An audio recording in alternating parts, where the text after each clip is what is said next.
गुरुर्देवो महेश्वरः गुरुः साक्षात् परं ब्रह्म तस्मै श्री गुरवे नमः। ओम ओम ओम।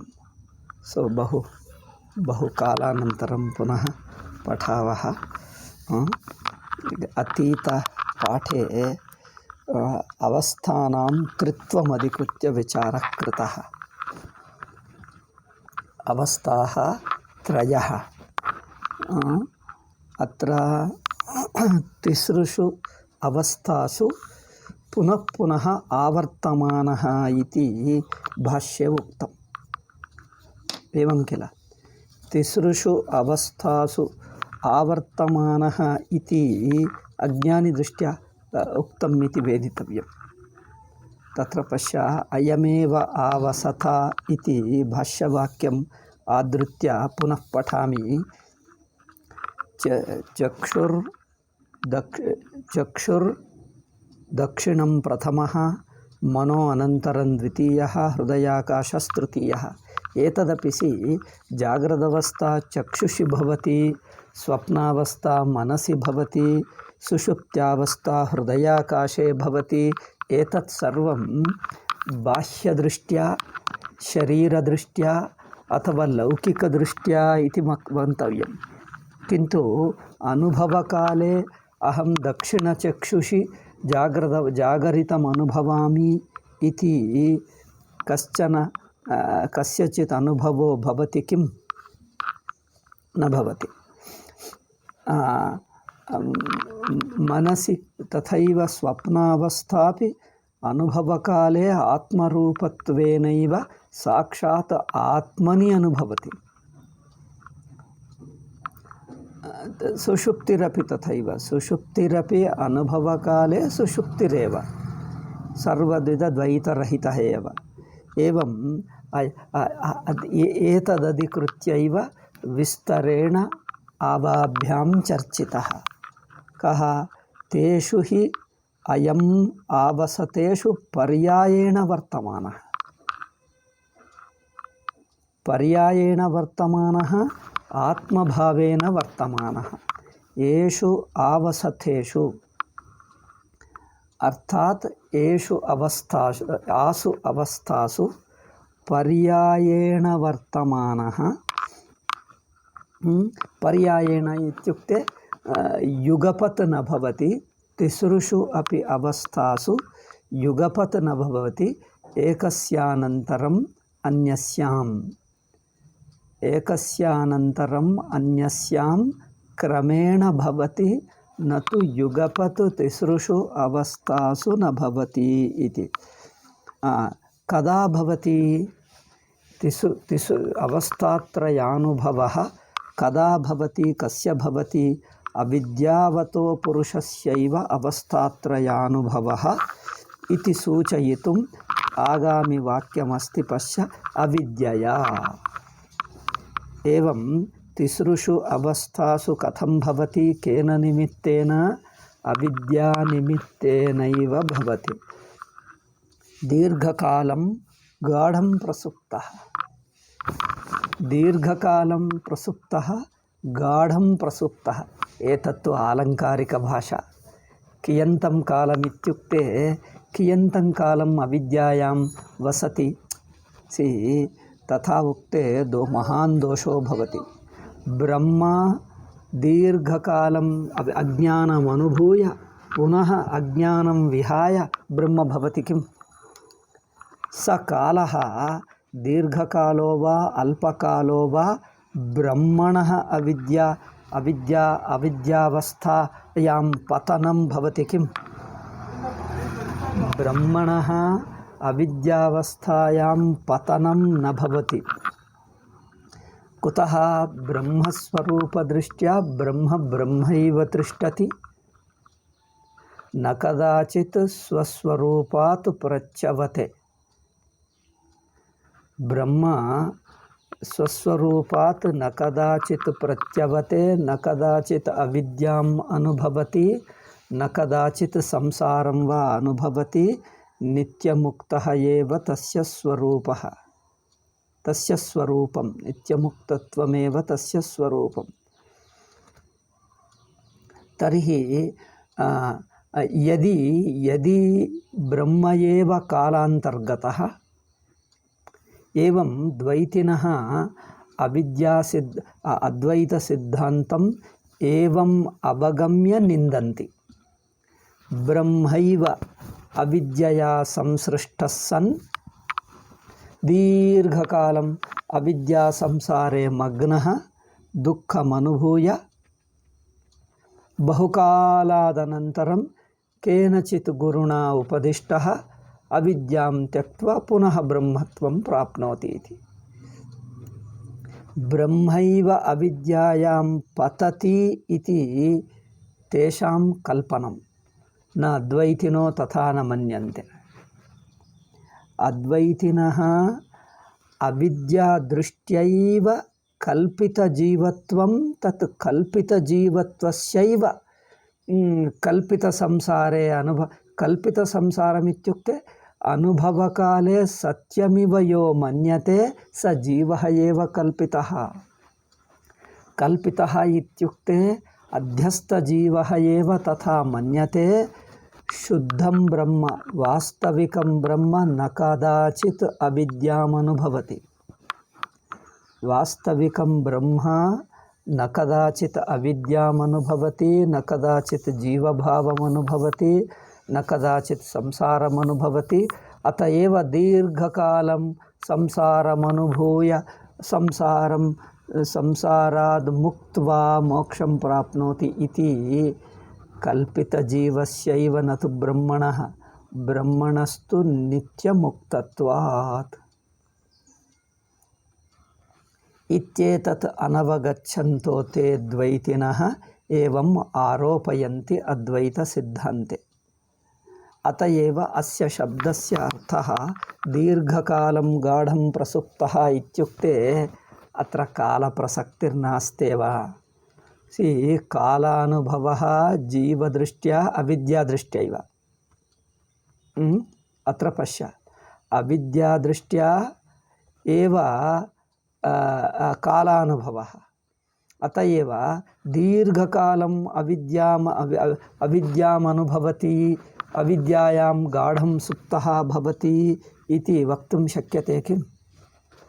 दोषः कः इत्युक्ते अविद्यायां पतनम्, अविद्यायां स्थित्वा निद्रां गत्वा दीर्घकालं संसारस्वप्न अनुभवः, अविद्यास्थितिः, अविद्यायाम् अवस्थानं कालान्तर्गतो भवति किम्? अविद्यायाम् अवस्थानम् अथवा अविद्यावत्व अनुभवः कालान्तर्गतो भवति, अथवा अविद्यावान् कालं पश्यति। अविद्यावानेव कालम् अनुभवति, न तु काले अविद्यावत्वं। जीवः काले न जायते, जीवेन सह कालानुभवः। जीवेन सह कालानुभवः यथा आधुनिकविज्ञानशास्त्रेणापि कालः कस्य? कालः कस्य? कालः तु सापेक्षः इति आधुनिकविज्ञानं ब्रूते। कालः सापेक्षः। सापेक्षः इत्युक्ते यदि point of space, if you take a point, बिंदुं कमपि आश्रित्यैव कालानुभवो जायते। बिंदुरहितस्य, one who doesn't have a point of space, does he experience time? ಇಲ್ಲ. ಪಾಯಿಂಟ್ ಆಫ್ ಸ್ಪೇಸ್ ಇದ್ದರೆ ಆ ಪಾಯಿಂಟ್ಗೆ ಬಿಫೋರ್ ಆ್ಯಂಡ್ ಲೇಟರ್ ಇತಿ ವಕ್ತುಂ ಶಕ್ಯತೆ, ಪೂರ್ವಂ ಅಪರಂ ಇತಿ ವಕ್ತುಂ ಶಕ್ಯತೆ. ಪೂರ್ವಾಪರಿ ಭಾವಃ ಕಸ್ಯಚನ ಬಿಂದೋರೇವ ದೇಶವಿಶೇಷಸ್ಯ. ಬಿಂದು ಇತ್ಯುಕ್ತೆ ದೇಶವಿಶೇಷ.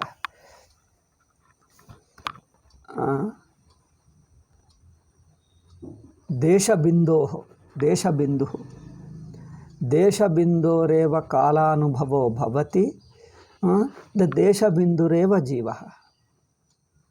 ಪಾಯಿಂಟ್ ಆಫ್ ಸ್ಪೇಸ್ ಈಸ್ ಜೀವಃ, ಸ जीवदृष्ट्या कालानुभवः. किंतु जीवत्वं काले न जायते, जीवत्वं काले न जायते.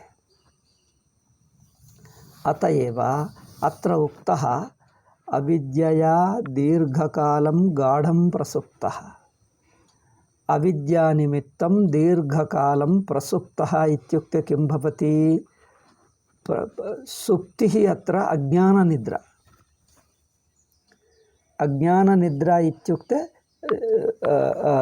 स्वप्नावस्था इति वक्तुं शक्यते। ಅಂದರೆ ಸ್ವರೂಪಾತ್ ಸುಪ್ತಃ किमपि अन्यं स्वप्नं पश्यति।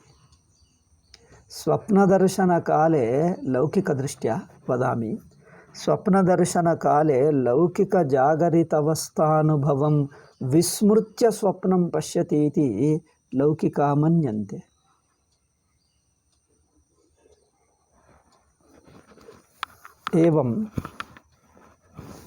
एवं जीवः गाढं प्रसुप्तः इत्युक्ते स्वाभाविक्या अविद्यया गाढं प्रसुप्तः। एतत्तु आलङ्कारिकभाषा इति मन्तव्या, न तु वेदान्तिकभाषा। साहित्यभाषा, आलङ्कारिकभाषा। साहित्यभाषया यदि वेदान्तसिद्धान्तं कल्पयति तदा महान् दोषो भवति। आलङ्कारिकभाषा स्वाभाविक्या अविद्यया दीर्घकालं गाढं, तत्र अन्वयं पश्य, शब्दाः कथं विकीर्णाः सन्ति। अविद्यया स्वाभाविक्या अविद्यया इति मन्तव्यं। दीर्घकालं गाढं प्रसुप्तः इति कस्यार्थः? पर्यायेण आत्मभावेन वर्तमानः इति। तत्सर्वं तत्र पदानि विकीर्णानि सन्ति, तेषाम् अन्वयः अपेक्षितः। गाढं सुप्तः स्वप्नमनुभवति। अतएव त्रयः आवस्थाः इत्युक्ते त्रयः अपि अवस्थाः अपि स्वप्नरूपा एव। आलङ्कारिकभाषायाम् अत्रोक्त आलङ्कारिकभाषायां परमात्मस्वरूपात् सुप्तो भवति। सुप्तः इत्युक्ते परमात्मस्वरूपं नाभिजानाति, तत्र गाढनिद्रायां स्थितः स्वप्नं पश्यति। स्वप्ने तिस्रुः अपि अवस्थाः अनुभवति, जाग्रत्स्वप्नसुषुप्तयः। इयम् अवस्था तु स्वाभाविक अविद्यावस्था। स्वाभाविक इत्युक्ते न तु स्वरूपभूता किन्तु स्वाभाविक। स्वाभाविक इत्युक्ते न कस्यचित् निमित्तमत्र। स्वाभाविक अविद्या इति पुनः पुनः कुतो वदामि? मूलाविद्यावादिनः अत्र दीर्घकालम् इति मत्वा अनादिकालात् अविद्याम् अनुभवति इति काले अविद्याम् इति कल्पयन्ति मूलाविद्यावादिनां प्रक्रियायां। दीर्घकालम् इत्युक्ते अनादिकालात् जीवः अविद्यान्तर्गतः इति। अविद्यादृष्टैव कालो अनुभूयते, काले अविद्या अनुभूतः इति न मन्तव्यम्। अन्योपि अविद्यायाः निमित्तं किम्? अविद्यायाः निमित्तं पूर्वाविद्या इति, अथवा अध्यासो वा, अध्यासात् संस्कारो जायते, संस्कारात् पुनरसध्यासो जायते। एवम् अध्याससंस्कारयोः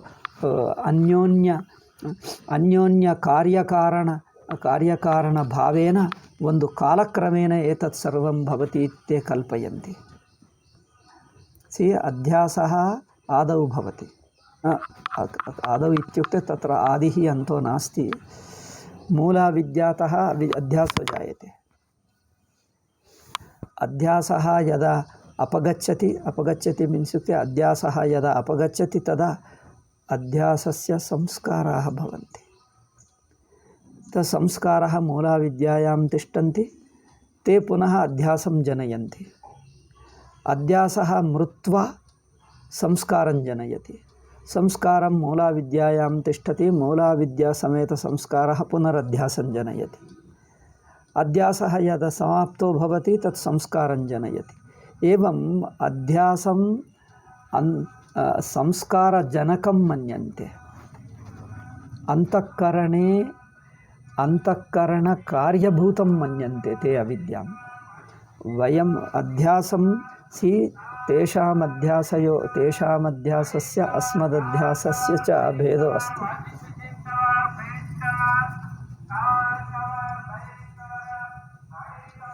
तेषामध्यासः अंतःकरणकार्यम्,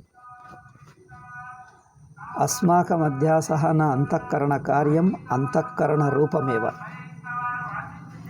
समष्टि अंतःकरणरूपं तदपि।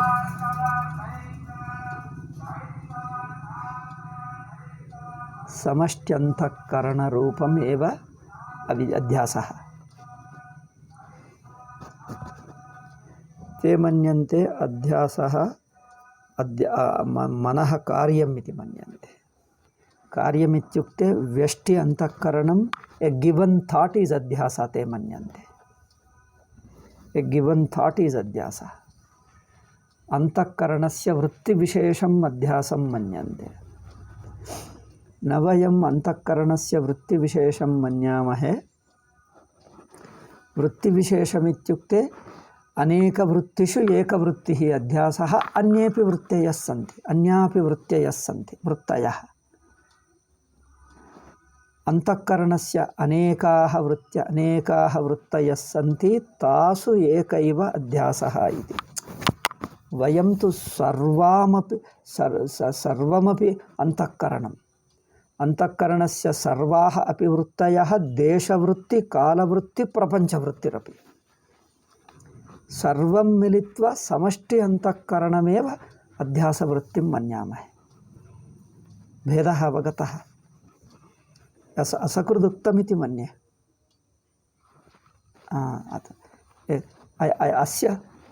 अस्य मुख्यविषयत्वात्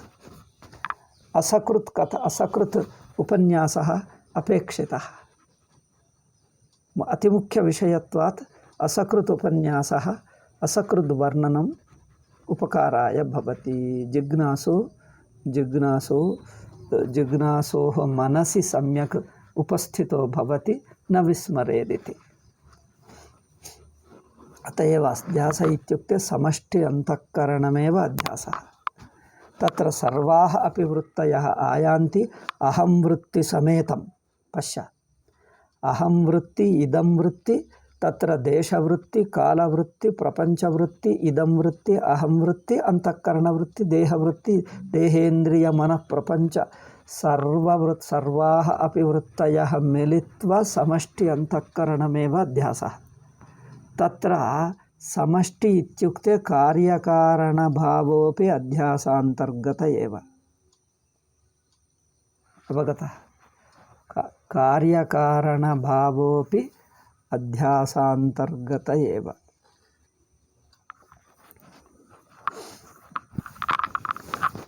ते मन्यन्ते कालान्तर्गतः अध्यासः। कार्यवृत्तिः, अंतःकरणस्य कार्यवृत्तिः समष्टि अंतःकरणस्य वृत्तिः इति अनयोर्भेदः अवगन्तव्यः। ते अंतःकरणस्य कार्यं यदस्ति, कार्यवृत्तिः सैव अध्यासः इति ते मन्यन्ते। अध्यासातिरिक्त अन्या वृत्तयः सन्ति अंतःकरणे। प्रपंचवृत्तिरस्ति, प्रपंचवृत्तिर्नाध्यासः। अन्या वृत्तयः सन्ति, अध्यासो न भवति। तेषु एकैव वृत्तिः अध्यासः, अवशिष्टो अध्यासो न भवति। एवं मन्यन्ते। एतत् पुनः पुनः स्पष्टीकर्तव्यं किमर्थमिति चेत्, तैः सह चर्चाकरणकाले, विचारकाले दृष्टिभेदस्य, अवगमभेदस्य सत्वात्, मतभेदस्य सत्वात् परस्परावगमः स्पष्टो न भवति, न जायते। प्रत्युत विवादः एव समजायते।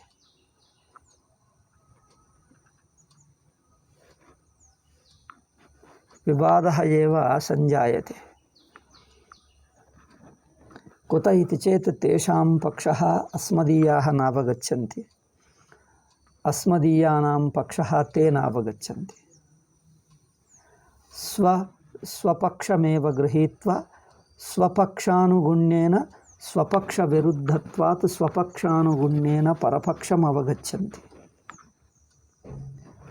उभयोरपि अयमेव दोषः। स्वपक्षानुगुण्येन परपक्षम् अवगम्य तत्र दोषं प्रदर्शयन्ति। अध्यासलक्षणे एव भेदो अस्ति। अत एव ते मूलाविद्यावादिनः अध्यासं कार्यं मन्यन्ते। कार्यस्य कारणं कुत्र अस्ति? कारणम् अध्यासात् बहिरस्ति। कार्यकारणक्रमो अस्ति, दीर्घकालक्रमः। अत एव कालम् अध्यासात् बाह्यं मन्यन्ते। अध्यासस्य कारणं कार्यं कारणं कार्यम् इति एवं क्रमः पुनः पुनः अध्यास आयाति, पुनः पुनः तस्य कारणं भवति, कारणं कार्यमिति क्रमो भवति इति मन्यन्ते। कालक्रमे एतत् सर्वं भवति इति। एतत् कस्यचित् अनुभवे नास्ति, कल्पना मात्रमिति। सच्चिदानन्देन्द्रस्वामिपादैः अनुभवानुसारेण भाष्यकारैः प्रक्रिया रचिता। अत एव अनुभवविरुद्धं चेत् कल्पना मात्रं भवति। अवगमने क्लेशः, तत्त्वविचारेऽपि क्लेशः,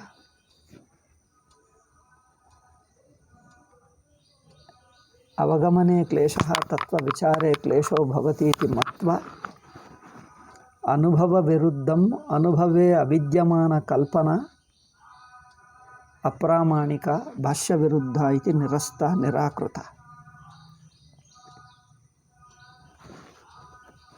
अयमेव भेदः। स्वाभाविकी अविद्या अस्माभिरुच्यते। अस्तु, स्वाभाविक्याम् अविद्यायां स्थित्वा न प्रबुध्यते। इमं विषयमधिकृत्य विस्तरेण अस्माभिः 10 वा 12 वा 16 वा प्रवचनानि कृतानि। अयं मतभेदः किमर्थमुत्पन्नः? अयं मतभेदः किमर्थमुत्पन्नः इत्युक्ते सांख्यानां प्रक्रियायाः आदरणेन मूलाविद्यावादिनः अवस्थाः जागृद्दृष्ट्या द्रष्टुं प्रयतिरे। मूलाविद्यावादिनः सांख्यप्रक्रियाम् आधृत्य अवस्थाः जागृद्दृष्ट्या एव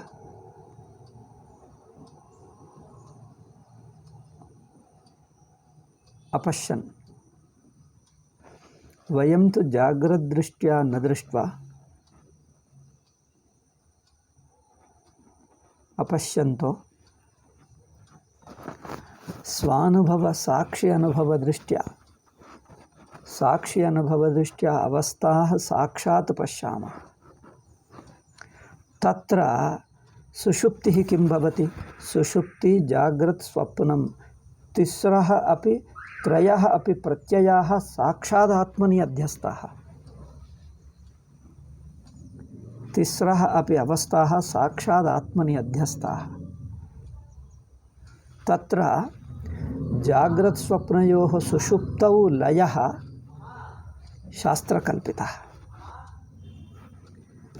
जागृत् स्वप्नावस्थयोः सुषुप्तौ लयः, सुषुप्त्यनुभवकाले जागृदवस्था नास्ति, पुनः आयाति। एवं किल? जागृदवस्था स्वप्नावस्था स्वानुभवकाले अनुभूयते, सुषुप्तौ नानुभूयते इति मत्वा अस्य कारणं किम् इति कारणं न जानीमः। जागृदवस्थाकाले जागृदस्ति, सुषुप्त्यवस्थाकाले नास्ति। यदि केवलम् अनुभवमेव पश्यामः, जागृदवस्था नास्ति इत्येव वक्तुं शक्यते। जागृदवस्था सुषुप्त्यनुभवे नास्ति, सुषुप्त्यनुभव सुषुप्त्यनुभवानन्तरं जाग्रदवस्था पुनर्जायते। अत्र सुषुप्तिप्रत्ययः, जाग्रत्प्रत्ययः, स्वप्नप्रत्ययः इति प्रत्ययत्रयं साक्षात् आत्मनि अध्यस्तं। तत्र सुषुप्तेः कारणत्वं जागृतः इत्युक्ते स्वप्नस्यापि, जागरितस्य कार्यत्वं केवलं शास्त्रकल्पितम्।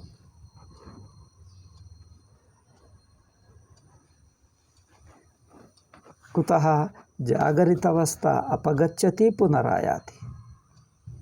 अपगच्छति पुनरायाति कथम्? अपगच्छति इत्युक्ते सुषुप्त्यवस्थायां सम्मिलिता भवति, पुनरपि आयाति। तत्र अन्योपि अस्ति अनुभवानुसारेण, यदा यदा जागरितावस्था भवति तदा तदा जागरितस्य पार्श्वे एव तस्य अभावानुभवोऽपि अस्ति। स एव सुषुप्त्यवस्था उच्यते। सुषुप्त्यवस्था नाम का? जागरितावस्थायाः अभावानुभवः एव सुषुप्त्यवस्था। अत एव तत् सुषुप्त्यवस्थां कारणत्वेन, जागरितावस्थां तस्य कार्यत्वेन वर्णयति शास्त्रम् अध्यारोप्य। तत्र सुषुप्त्यवस्था का इति सूक्ष्मेण सुषुप्त्यवस्थां स्वानुभवदृष्ट्या विचार्यते, तत् अद्वितीयमेव। अत एव तस्मिन् अद्वितीये जागरितप्रपञ्चः विलीनाति, तस्मादेव जायते।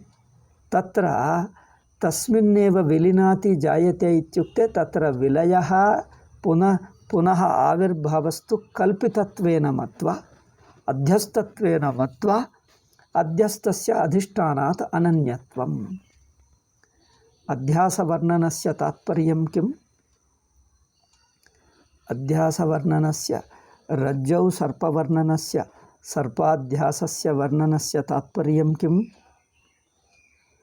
अध्यस्तस्य अधिष्ठानेन अनन्यत्वज्ञापनम्।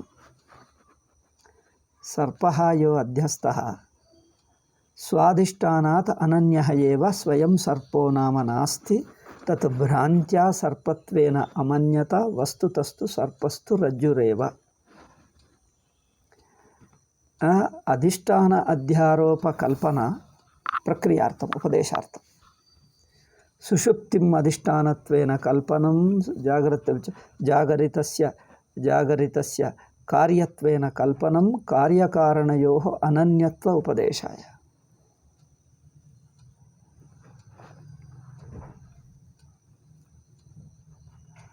अथवा सुषुप्तिरेव साक्षिभूता, साक्षिणि त्रयो अवस्थाः कल्प्यन्ते इत्युक्ते साक्षिणि कल्पिततया प्रतीयमान अवस्थाः साक्षिणा अनन्याः, तुरीयेन अनन्या भवन्ति अवस्थाः इति। यथा कथञ्चित् अधिष्ठान अध्यासभावः अनेतव्यः। अध्यास अधिष्ठानभावे आनीते सति अध्यस्तस्य अधिष्ठानेन अनन्यत्वं ज्ञापयितुं शक्यते, अवगन्तुं च शक्यते। तत् स्पष्टं भवति। एवं त्रयोऽपि तिस्रः अपि अवस्थाः यदि साक्षात् आत्मनि अध्यस्यन्ते चेत् आत्मतो भिन्नानि न भवन्ति। आत्मैव वाचारम्भणं वाङ्मात्रेण अवस्थात्रयेण उच्यते, वस्तुतस्तु ब्रह्मैव इति। तदेव सुषुप्तौ, सुषुप्तिम् अनुभवदृष्ट्या साक्षिं पश्यति, जागरितदृष्ट्या तु अव्यक्तं पश्यति। अव्यक्तं मन्यते जागरितस्य लयस्थानमिव, जागरितं निगृह्य लयस्थानमिव मन्यते। किन्तु तमेव सुषुप्तिम् अनुभवदृष्ट्या यदा पश्यति अधिष्ठानमेव भवति इति। किन्तु ते जागरितदृष्ट्या दृष्ट्वा ते सुषुप्तिं केवलम् अव्यक्तमेव मन्यन्ते, साक्षात् ब्रह्मत्वं न अवगच्छन्ति। कुतः? जागरितदृष्ट्या गच्छति आयाति, गच्छति आयाति, एवं गमनागमनशीलत्वात् जीवदृष्ट्यैव गमनमागमनं भवति। जीवदृष्टेरपगमः कथं भवति? जीवदृष्टेरपगमः यदा सुषुप्तिं सुषुप्तिदृष्ट्या पश्यति तदैव जागरितदृष्टिः अथवा जीवदृष्टिः अथवा लौकिकदृष्टिः। जीवदृष्टिः, लौकिकदृष्टिः अथवा जागरितदृष्टिः, एतत्त्रयमपि आत्मनि अध्यस्तम् इति अवगच्छति। नो चेत् जागरितदृष्ट्या पश्यन् अव्यक्तं भवति प्रपञ्चः, अव्यक्तो भवति, पुनः व्यक्तो भवति, अव्यक्तो भवति, व्यक्तो भवति, तावानेव तत्रैव तिष्ठति। जागरितदृष्टेरेह अध्यस्तत्वं लौकिकदृष्टि जीवदृष्टेः जीवभावस्यैव अध्यस्तत्वं वक्तव्यम्। तत् अध्यस्तत्वं कथं भवति? जीवदृष्टेरभावः अवगन्तव्यः, न तु तात्कालिक अभावः। तात्कालिक अभावे कृते अव्यक्तं भवति। तात्कालिक अभावस्तु अव्यक्तो भवति, तदपि जीवदृष्ट्यैव भवति। न तु तात्कालिक अभावः शाश्वत अभावः। शाश्वत अभावस्तु जीवदृष्ट्या न भवति, ब्रह्मदृष्ट्या। अतएव जागृद्दृष्टिं विहाय सुषुप्तिं सुषुप्त्यनुभवदृष्ट्या यदा पश्यति जीवदृष्टिर्नास्त्येव। जीवदृष्टिर्नास्ति, जीवदृष्टेः सुषुप्तिगमनं, सुषुप्तेः पुनर्जागरितगमनं, जागरितात् पुनर्सुषुप्तिगमनम्, एवं गमनागमन उभयदृष्टिरपि विनश्यति स्वानुभवदृष्ट्या। अधिष्ठानमेव तिष्ठति, तत्र जागरितदृष्टिरेव सर्वथा विनश्यति। एवं सुषुप्तिं यदा स्वानुभवदृष्ट्या पश्यति तत् अद्वितीयं ब्रह्म, तद्दृष्ट्या जागरित जीवस्य अभावः, जीवस्य निषेधः, जागरितदृष्टेः निषेधः सिद्ध्यति। जागरितदृष्टेः निषेधः सिद्ध्यति इति अस्माकं प्रक्रिया भेदः। अस्तु, यावत् सः एकं वाक्यम् उक्त्वा समापयामि। अवस्थात्रयम् अनुभवन् यो संसारी भवति स गुरुणा उपदिष्टः अत्र उक्तं। स कदाचित् परमकारुणिकेन 57 भाष्यभागे वदामि। स कदाचित् परमकारुणिकेन आचार्येण आत्मज्ञानप्रबोधकृत् शब्दकार्यां वेदान्तमहाभेर्यां यदा वेदान्तमहाभेरीं वादयति, वेदान्तमहाभेरी इत्युक्ते उपदेशः, विचारः, तदा अवस्थात्रयं परित्यज्य आत्मानं विजानाति। एतद् वाक्यम् अधिकृत्य शो वक्ष्यामि विस्तरेण। ओम शान्ति शान्ति शान्ति। आयतु।